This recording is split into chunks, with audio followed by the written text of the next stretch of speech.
Capsule vidéo concernant la 6e étape du processus de vente. 6e étape étant service après-vente. Le service après-vente est la dernière étape du processus et c'est vraiment l'étape qui suit la livraison ou lorsque les services sont rendus ou reçus au client. Donc, après la livraison des produits et des services, c'est une étape qui est primordiale. C'est ici que va se jouer la fidélisation de la clientèle, surtout dans votre domaine où c'est très important. Un client, en fait, qui va être content des produits et des services qu'il a reçus va être plus enclin à faire affaire avec vous à nouveau et à vous référer des clients. Fidélisation.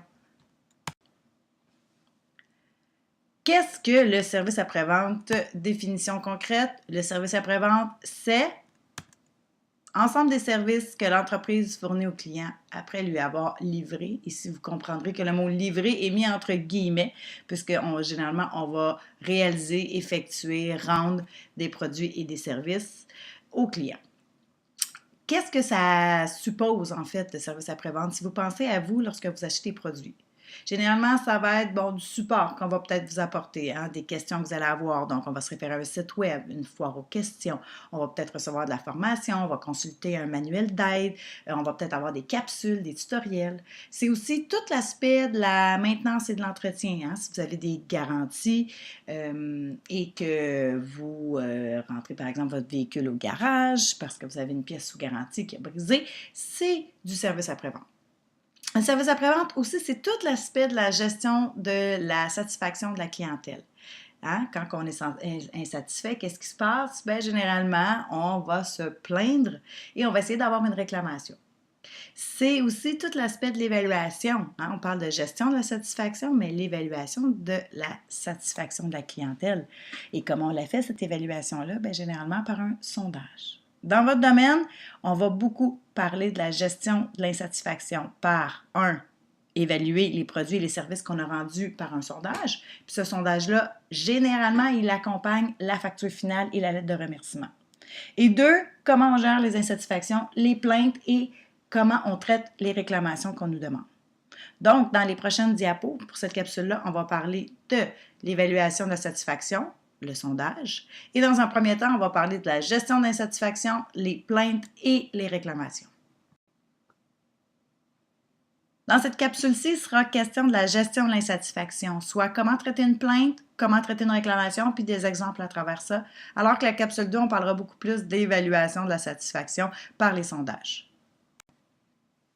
Juste avant qu'on aborde le sujet ou les sujets de plainte et de réclamation, je voulais vous présenter des petites statistiques intéressantes. Saviez-vous que 98% des clients n'exprimeront jamais leur insatisfaction si vous ne leur demandez pas? Saviez-vous aussi que les personnes qui sont le plus portées à le faire sont les jeunes et les personnes ayant un revenu élevé? Je vous ramène au comportement du consommateur qu'on a vu il y a quelques cours. Et 3, plus de 70% des clients insatisfaits ne font plus affaire avec l'entreprise alors que ce taux chute à 30% chez ceux qui ont exprimé leur insatisfaction. De là l'importance de, 1, gérer, traiter les plaintes et les réclamations et de 2, de poser la question et d'évaluer la satisfaction de la clientèle pour pouvoir faire affaire avec ces clients-là à nouveau. Les plaintes et les réclamations. On dit souvent que c'est un cadeau du ciel parce que lorsqu'elles arrivent, ils nous permettent de nous améliorer, ils nous permettent d'avoir un feedback de nos clients. Les plaintes et les réclamations dans votre domaine peuvent porter à quel niveau, selon vous? Je vous en donne comme 5 grandes catégories. Bon, là, je vous ai spécifié que l'insatisfaction se transpose souvent en plainte. Le personnel. Imaginez-vous, le personnel, c'est pas juste vous en tant que thanatologue, mais tout le personnel ou toutes les ressources humaines qui vont transiger avec les clients. Ça peut être au niveau de leur habillement, de manque de courtoisie, de peut-être comportement défavorable durant une cérémonie, exemple, 2 personnes qui parlent ensemble durant la cérémonie à l'église. Ça peut être au niveau des lieux, votre salon funéraire. Est-ce que, je ne sais pas, moi, les salles de bain étaient mal propres? L'entrée, par exemple, on parlait d'humidité, si ça sent mauvais. Est-ce qu'il y avait quelque chose de défectueux? Une toilette, par exemple, un lavabo, un séchoir à main. un ascenseur, s'il y a un ascenseur dans votre salon funéraire, si celui-là était comme hors fonction, ou qu'une machine distributrice était hors fonction puis qu'on n'avait pas de traiteur, que la climatisation, je ne sais pas, ne fonctionnait pas cette journée-là, puis il fait 32 degrés dehors, ou qu'elle est peu efficace, qu'il manque beaucoup de place de stationnement, vous pourriez recevoir des plaintes par rapport à ça. Troisième aspect, le produit. Là, je vous ai mis ici un reliquaire, un bijou de reliquaire. Bien, je ne sais pas si le bijou se ferme mal.